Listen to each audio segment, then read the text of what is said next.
On a show as the Lakers were here in New York to take on the Nets in Brooklyn. Jay Will and Tim Legler are here, and it was a LeBron show from the very beginning. Yeah, he comes out some nights and he just has such an aggressive mindset. When he scores early in the game, you feel like you know you're going to get a steady dose of it the entire night. Yeah, you see the bucket, then the pass. The Lakers started out on a 17-0 run. It was 17-0 Lakers, and then Jay Will, it would continue. LeBron, 9 threes in this game, a career high. I mean, there's only two players in Lakers history who have shot 90% from the three-point line, 9 of 10, him and Kobe Bryant. Yeah, spectacular. The Lakers continuing to lead pretty much the entire night. LeBron, again, just feeling it. When he's knocking down shots like these legs, even at his age, he's unstoppable. And this is the highest shooting year of his career from the three-point line, and he feels more comfortable getting into these shots off the dribble than he has at any point in his career, which is pretty amazing. And Greeny, watch every highlight. He looks. LeBron tells when he's going to shoot a three. Yeah. He looks down at the ground. It's his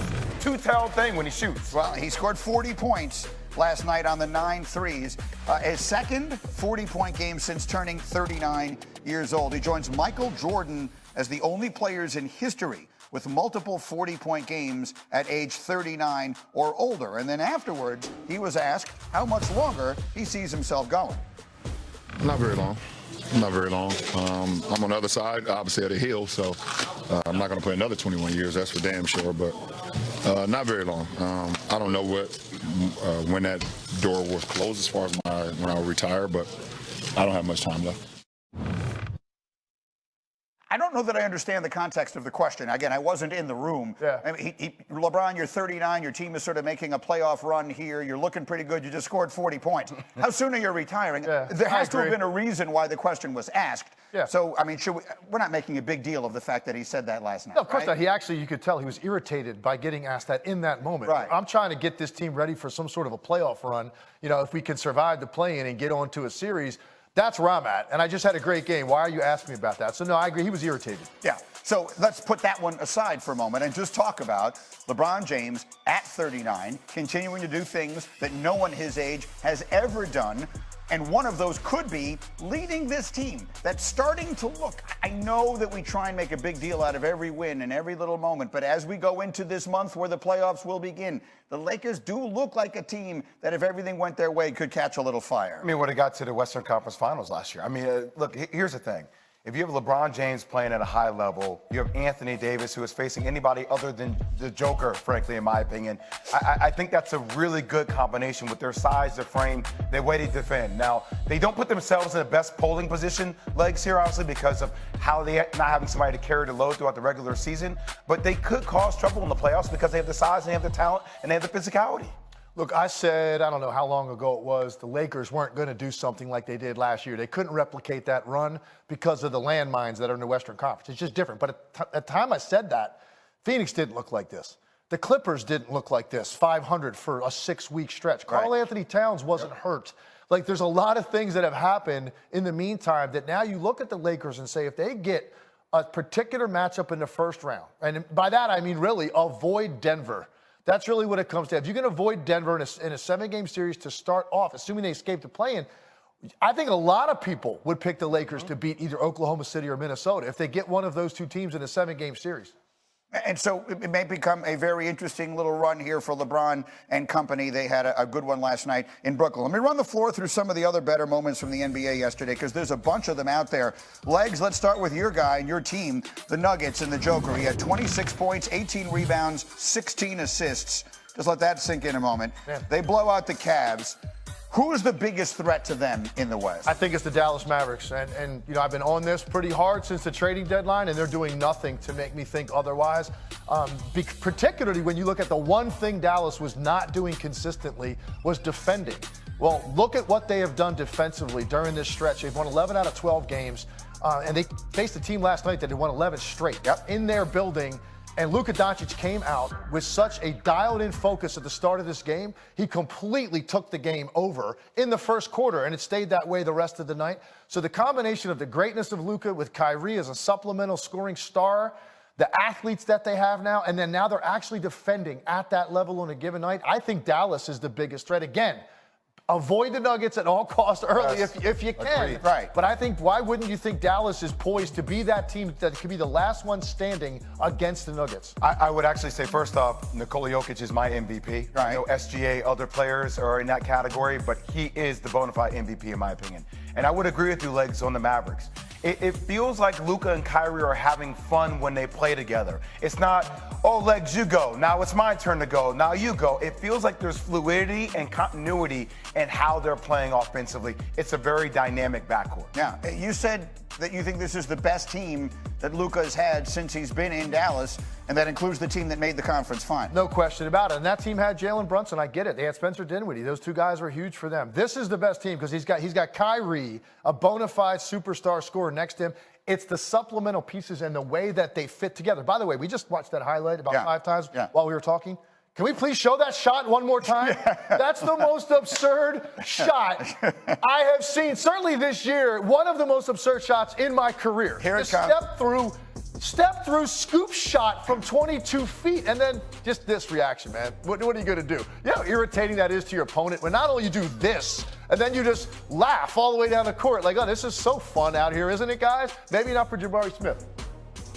It's just different. I said it before. I think we're finally seeing everybody wanted results in year one, and it takes a while to learn how to play with two guys who are primary ball handlers. And now I think with the continuity and the pieces, like Leg said, this team is one of the most dangerous teams there is in the Western Conference. I'm also not going to just overlook Minnesota as well. Right. I know not having Karl-Anthony Towns, but defensively, the way they are built, there's some dogs too now. I'm just thinking about the trade deadline last year. Kyrie goes out to play with Luka, and we all thought, oh, what a disaster. They didn't even want to make the playoffs. Durant goes to play with Devin Booker, and we're thinking, oh, they're a year away from being a championship contender. And boy, how quickly that feels like it has switched. Let's stay here in New York, Jay. The Knicks and the Thunder play an unbelievable game last night. Thunder wind up winning late, SGA with a big shot. Knicks lose another heartbreaker and nail biter.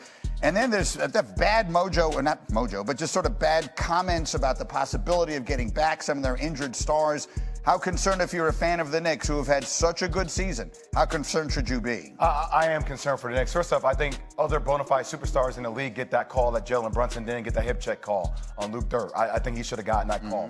I also think that down the stretch, not having Mitchell Robinson, not having Julius Randle, not having some of their front court players is a major. OG Anunoby, like last night, that would have been the matchup for Shai Gilgeous, right? Having OG on that floor would have made a world of a difference. The fact when I hear Thibodeau talk that of uncertainty and not knowing when those guys are coming back, considering the way their last 9 games are against playing caliber teams, I am concerned for them down the stretch. I'm very concerned about where else is it going to come from besides Brunson in a big spot. And this is where Julius Randle comes into it, because you look at the rest of their pieces, and I loved all the guys they added, but it's built around the 2 stars, and they only have one right now. Brunson's sensational, and look, there's going to be nights he will be able to carry you all the way through in the fourth quarter, but that's asking an awful lot for one guy that's a smaller guard playing that lead position to do that night in and night out without the secondary star next to you. They've got some streaky offensive players that on a given night can do it, but not being at full strength, you can't look at them as the same threat that they were. And even last night, Thibodeau had to go to 4 guards and Precious Achiuwa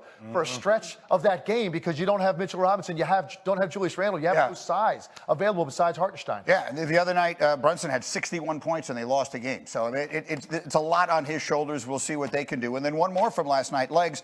Draymond Green, we spent all last week talking about him. He had 21 points, 11 assists, 6 rebounds as the Warriors beat the Spurs.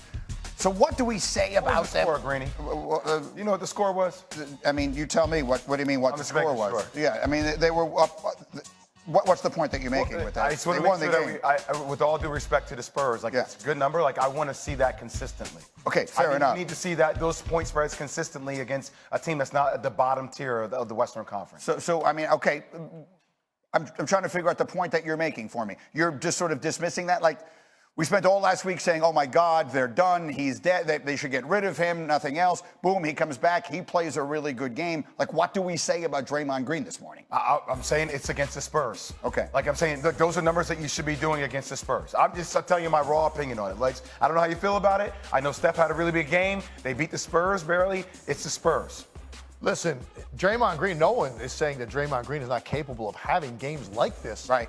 The reason that, we went in on him as hard as we did last week was because they need him on the floor to be that. And he basically left the game after 4 minutes and left Steph Curry out there to dry in a game that they had to win. This was a huge night last night. Okay, not only do they get this win, Houston loses. That losing streak is snapped. You get a little bit more comfort zone there. So now it looks most likely that Golden State will survive that run by Houston, and they're going to get into this play-in. Look, in a one-night situation with Steph Curry, and certainly Draymond Green's going to play a big part in that, Golden State Warriors are dangerous in a one-night situation. But if they have to win 2 games to get out of the play-in against those other 2 teams, who that looks like that's going to be, I still think it's very unlikely. So it's great that Draymond atoned. Okay, he played well and he atoned for that. Ultimately, is this going to be a needle mover for the Warriors? What happened last night in terms of a postseason run? I don't think so. I guess my bigger point, Greeny, was I don't walk away from last night saying, okay, all the Warriors' issues are fixed. No. Right. By the way, and that's the way that came across. It's like, well, he had this great game. Okay, everything's fine. Everything doesn't still feel fine to me. Like Blake said, obviously it puts you in polling position, but still I think it's a major uphill battle for this team. So I mean, as we felt a year ago, the Lakers have a much better shot. If we're just looking at the 2 transcendent stars, the Lakers feel like they have a much better shot to keep this thing going into May than the Warriors do at this point. Meanwhile, the best team in the league has been the Celtics, and we will see